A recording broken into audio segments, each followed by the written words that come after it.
देवी और सज्जनों, बोडो समाज के लोगों से मेरा पुराना रिश्ता है। मेरे लिए बोडो संस्कृति और भाषा से संपर्क कोई नई बात नहीं है। मुझे याद है कि जब मैं राज्यसभा सांसद था तब इस क्षेत्र के कई जनप्रतिनिधियों के साथ मेरा मिलना जुलना होता था। हम सब गर्व जोशी के साथ मिलते थे, बातचीत करते थे और बोडोलैंड के बारे में भी बात करते थे। उनमें से मेरे कुछ परिचित तो आज की सभा में भी उपस्थित हैं। उदाहरण के लिए यहाँ उपस्थित श्री यूजी ब्रह्मा।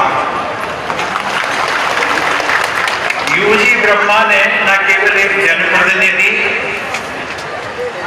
और राज्यसभा सदस्य के रूप में बल्कि असम सरकार में मंत्री के रूप में भी अपनी पहचान बनाई है, बल्कि वे साहित्य अकादमी पुरस्कार से भी सम्मानित किए जा चुके हैं।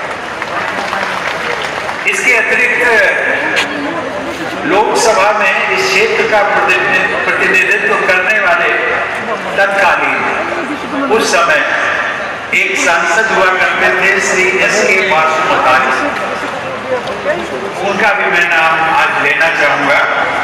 वो मेरे अच्छे मित्र थे और उनकी विशेषता ये थी कि जब हम लोग उनको नमस्ते कहते थे तो वो नमस्ते का उत्तर